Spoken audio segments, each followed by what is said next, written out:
হরে কৃষ্ণ, রাধে রাধে, জয় মদন মোহন। আজ আমি আবারও চলে এসেছি হবিবপুর ইস্কন। আপনারা দেখতেই পাচ্ছেন, দর্শন করুন এই হবিবপুর ইস্কন মন্দিরকে। সকল ভক্তবৃন্দকে জানাই আমার মদন মোহন ইউটিউব চ্যানেলে স্বাগতম। আজ আমি এই হবিবপুর ইস্কনে এসেছি। এখন আমাদের তো নিয়ম সেবা মাস চলছে, এটা কার্তিক মাস, দামোদর মাস। তো দামোদর মাসে কোনো মন্দিরে কেউ যদি এসে দীপদান করে খুবই ভালো, অতি উত্তম। আমি তো রোজই আমার গৃহে যে মদনমোহন রাধারানী রয়েছে তাদেরকে আমি কাজ থেকে এসে প্রত্যেকটা দিনই দীপদান দিয়ে থাকি। তো আজ একটু চলে এলাম এই হবিবপুর ইস্কনে, সাথে আমার মা আছে, দিদি আছে।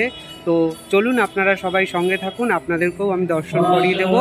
আর এই মন্দিরের চারপাশটাও একবার ঘুরে দেখিয়ে দিচ্ছি, মন্দিরটাও দর্শন করিয়ে দিচ্ছি। আর ভেতরে গিয়ে আমি বিগ্রহও দর্শন করিয়ে দেবো। ভেতরে আছে প্রভু জগন্নাথ, প্রভু আমাদের শ্রীকৃষ্ণ, প্রভু মহাপ্রভু রয়েছে। সমস্তটাই আমি আপনাদেরকে দর্শন করিয়ে দেবো এই ভিডিওর মাধ্যমে। আপনারা সবাই সঙ্গে থাকুন আর দেখতে থাকুন।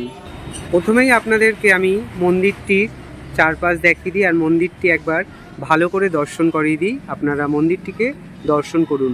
এই মন্দিরে আমি বেশ কয়েকবারই এলাম এই নিয়ে।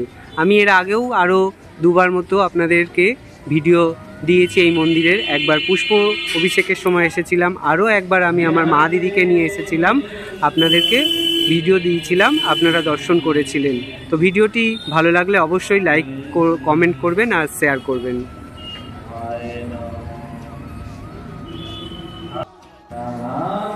এবার আমি মন্দিরের ভেতরে প্রবেশ করছি। তো মন্দিরে এখন কীর্তন হচ্ছে, আপনারা শুনতেই পাচ্ছেন, শ্রবণ করুন আপনারা সবাই। মন্দিরের ভেতরে প্রবেশ করতেই বাঁ হাতে যে দোকানটি আপনারা দেখতে পাচ্ছেন, এই দোকানটিতে বিভিন্ন রকম রাধা কৃষ্ণের চিত্রপট এবং বিভিন্ন গ্রন্থ, তুলসীর মালা, জপের মালা সবই বিক্রয় হয়। আমি এর আগেও এই দোকান থেকে একটি চিত্রপট নিয়ে গেছিলাম, আজ তুলসীর মালাও সংগ্রহ করলাম।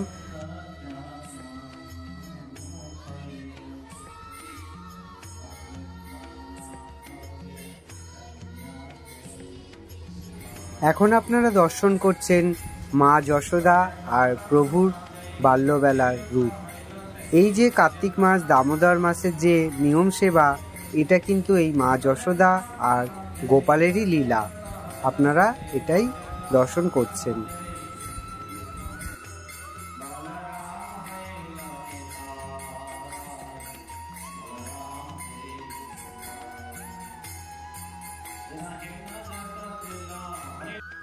তো মন্দিরে এখন সন্ধ্যা হয়ে গেছে। সন্ধ্যা হলেই তো এই দামোদর মাসে সবাই দীপ দেওয়া শুরু করে। অনেকেই বাইরে থেকে আসছে, দীপ দিচ্ছে। তো আমি এবার মন্দিরের ভেতরে যাই, ওখানে মন্দিরের ভেতরে দীপ দেওয়া হবে, আমি তখনই ওখানে দীপ দিয়ে দেবো।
করে উপস্থিত হয়ে নিমেষ মাত্র সময়ের জন্য একটি জীব শ্রী ভগবানের প্রীতিবিধানের উদ্দেশ্যে নিবেদন করেন, তাহলে তিনি মহাপাপ থেকে উদ্ধার পেয়ে ভগবানের পূর্ণ সেবা লাভ করেন।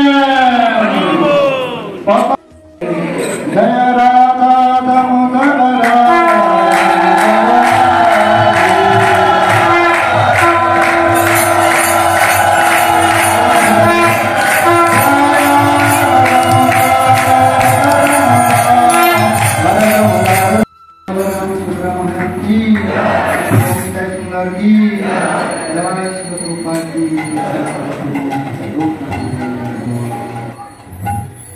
तो